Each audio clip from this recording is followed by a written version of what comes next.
Hello friends, कैसे हैं आप सब। उम्मीद है आप सब खैरियत से होंगे। आज मैं आपके लिए बहुत ही इंटरेस्टिंग सी वीडियो लेकर आई हूँ। ये फैशन के बारे में नहीं है, बल्कि ये एक रियलिटी शो के सेकंड रनर अप के बारे में है।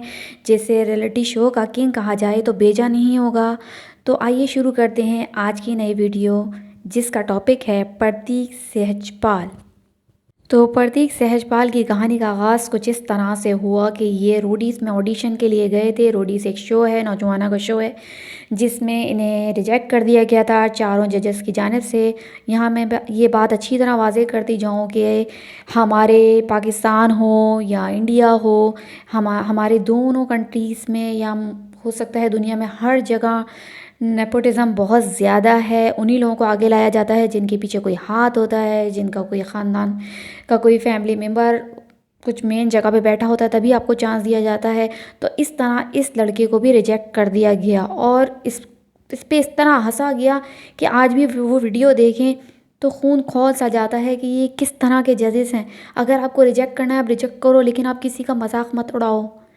ये मैं पर्सनली तौर पे फील करती हूँ अपने लिए भी। अगर मैं कहीं जाती और रिजेक्ट होती, बेशक मुझे रिजेक्ट कर दिया जाता, लेकिन मुझ पर इस तरह लाफ ना किया जाता। तो इनकी स्टोरी का आगाज़ यहाँ से हुआ।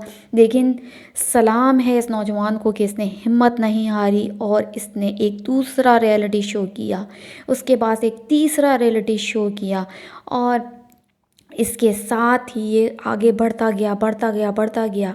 फिर इसने बिग बॉस ओटीटी में पार्टिसिपेट किया और वहाँ से ये इतना पॉपुलर हुआ, इतना पॉपुलर हुआ। फिर पता नहीं इसकी लाइफ में ऐसा क्या हुआ कि ओटीटी में ही एक नेहा वसीम एक खातून थी, जिनसे इनको कनेक्शन बनाना था। वो शो कनेक्शन का था, इनका कनेक्शन बन गया। उनका कनेक्शन तो बहुत अच्छा बन गया था, लेकिन वो शो किसी वजह से इनको मुंतखब ना कर सका और ये फिर एक दफ़ा सेकंड रनर अप बने। तो कहीं ना कहीं नेहा वसीम ने इनका शो ख़राब कर दिया था।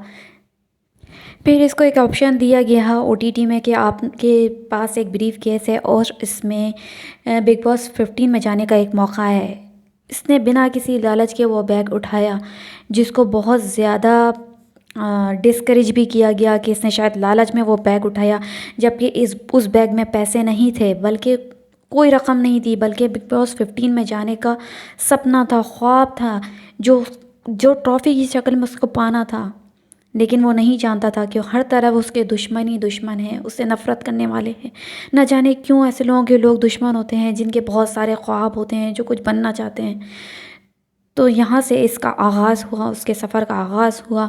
वो अपनी सारी पीछे की बातें छोड़ कर बिग बॉस 15 में एंट्री दे चुका था। अभी ये बिग बॉस 15 के घर के अंदर गया ही था कि इसको टारगेट किया गया। सबसे पहले उमर ने इससे खुद जाके ये कहा कि तू में इतना एटीट्यूड किस बात का है, जबकि कहा जाता है कि प्रतीक लोगों को उकसाता है, लेकिन इस बार ऐसा नहीं हुआ था। शायद एक वजह यह भी हो सकती है कि ये ओटीटी से बहुत पॉपुलर हो चुका था और उमर ने इसको सबसे पहले अपना निशाना इसलिए बनाया ताकि वो भी पॉपुलर हो सके और ये दिखा सके कि ये इसको टारगेट कर रहा है, जबकि उमर ने इसको टारगेट किया था। मैं कोई किसी की सपोर्ट नहीं कर रही हूँ, लेकिन जो मैंने देखा वो यही था।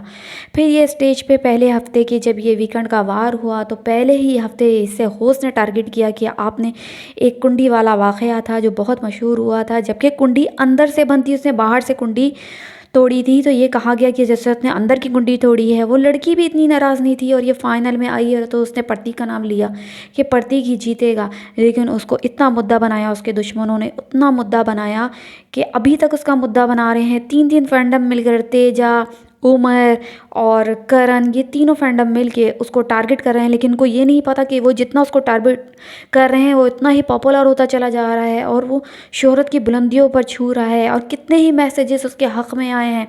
और एक ऐसा वक्त आया कि उसको हर हफ्ते होस्ट की तरफ से टारगेट किया जाने लगा, हर हफ्ते उसको बेइज्जत किया जाने लगा। करण कुंद्रा जो उसका मेंटोर हो चुका था, उसने उसको बेइज्जत किया, उसकी माँ को बेइज्जत किया, उसकी माँ को स्टूपिड बोला अपनी गर्लफ्रेंड की वजह से।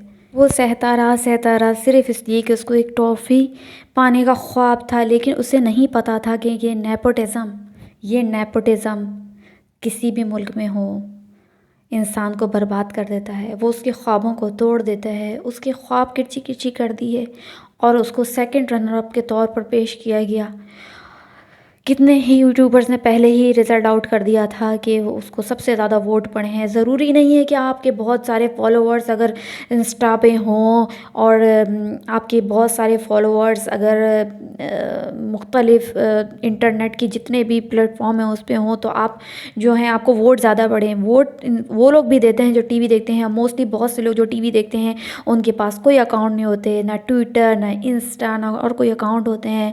وہ بس ووٹ دیتے ہیں, بس صرف ایک ان کے پاس جی میل ہوتی ہے اور اس سے ووٹ دیتے ہیں. تو بالآخر سب کی جتنی بھی سازشیں تھیں وہ ناکام ہوئیں اور آج وہ شہرت کی بلندیوں پر ہیں. اور ایک ایسی لڑکی کو ونر بنا دیا گیا جو ڈفر تھی, بالکل فارغ تھی, دماغ سے بالکل فارغ تھی. شاید بہت سے لوگوں کو یہ بہت برا لگے گا لیکن وہ اتنی فارغ تھی کہ اس نے ٹرافی جیتے ہی اسٹیج پہ اپنے اس چینل کا نام لیا جس نے اس کو جتوایا تھا. جس طرح ہم ہر جیت پر اللہ کا شکر ادا کرتے ہیں, ماں باپ کا شکر ادا کرتے ہیں, لیکن جس لڑکی کی زبان پہ ان کے ریلیجن کے حساب سے گنپتی پپا کو وہ کہا کرتی تھی کہ ان کی قسمیں دیتی تھی ان کے ریلیجن کے حساب سے, اس نے ان کا نام لینے کے بجائے اس کلر کی جو سی او ہیں یا جو کچھ بھی ہیں جو ہیڈ ہیں ان کا نام لیا. شیتل میم کو تھینکس کہا, جس کا کلیئر کٹ یہی مطلب تھا کہ اس کو جتوایا گیا ہے کیونکہ وہ ایک ناگن 6 کوئی ایکتا کپور بنا رہی ہیں جس میں وہ لیڈ رول پلے کر رہی ہیں. اور اس کی شرط یہی تھی کہ اگر تیجا کو جتوایا جائے گا اور ون کرے گی تبھی وہ شو بھی ہٹ جائے گا. ناگن شو بھی کے لوگ دیکھیں گے کہ چلو جو لڑکی جو ہے وہ جیتی ہے تو اس کا شو لوگ اور زیادہ دیکھیں گے. تو اس چکر میں ایک نوجوان کے سارے خواب توڑ دیے جس کا صرف ایک ہی مقصد تھا, ریئلٹی شو کا کنگ بننا, ریئلٹی شو کی ٹرافی لینا. ہر بار اس کے خواب توڑے گئے یہ نیپوٹزم کے چکر میں. بس افسوس سے زیادہ اور کچھ نہیں. اس نے اپنے مینٹور کو ہرایا, لوگوں نے دیکھا اس نے اپنے مینٹور کو ہرایا, پیچھے چھوڑ دیا. جب وہ مینٹور کو ہرا سکتا ہے تو کس طرح اس کی شکست ہوئی ہے کہ ایک ماتم سا تھا جب اسٹیج پہ سلمان خان ٹرافی دے رہے تھے. ان کا رویہ شروع سے ہی اس سے خراب تھا. جب وہ فرسٹ ٹائم اسٹیج پہ آیا تھا تو آپ دیکھتے تو میرا رونا آ گیا. میرا اس سے کوئی تعلق نہیں, اس ملک سے کوئی تعلق نہیں, اس دھرتی سے کوئی تعلق نہیں, لیکن میری آنکھوں میں آنسو آ گئے تھے جس طرح اس کے خواب توڑے گئے تھے. اور میں اپنے الفاظ میں بیان نہیں کر سکتی.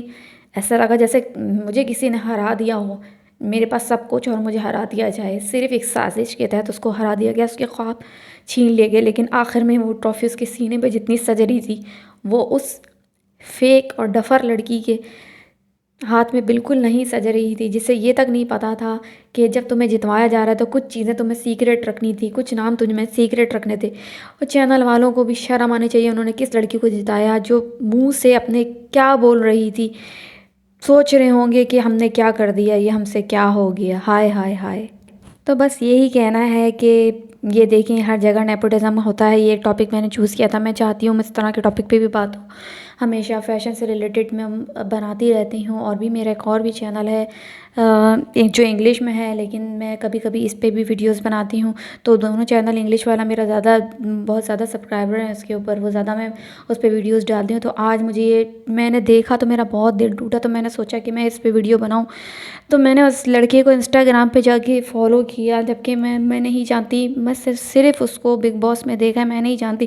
بس اس کے خواب ٹوٹتے ہوئے دیکھے اور یہ دیکھا کہ جو کلر پہ کام کرتا ہے وہی جیتتا ہے. تو نیپوٹزم تو ہر جگہ ہوتا ہے, ہمارے ملک میں بھی ہوتا ہے. ایکٹرز کے بچے ہیں وہ ایکٹرز بنتے ہیں, تو سیاستدانوں کو کیوں کہا جاتا ہے کہ ان کے بچے سیاست میں نہ آئیں, موروثی سیاست کیوں کہی جاتی ہے, جب ہر شعبے میں یہی ہے, چاہے ایکٹرز ہوں, اداکاری ہو, کوئی نیا ٹیلنٹ سامنے نہیں آتا. کوئی ٹیلنٹ سامنے آتا ہے تو اسے ختم کر دیا جاتا ہے, اس کو پیچھے دھکا دے دیا جاتا ہے. تو یہ افسوس ہے, لیکن یہ ٹرافی تو صرف پرتیک سہجپال کے ہی سینے پہ جچتی ہے. تو یہ بات طے ہے کہ ٹیلنٹ کو ہمیشہ پیچھے دھکیل دیا جاتا ہے اور نیپوٹزم کو آگے رکھا جاتا ہے.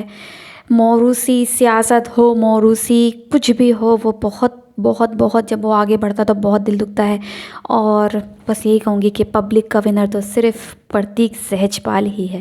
Thank you so much.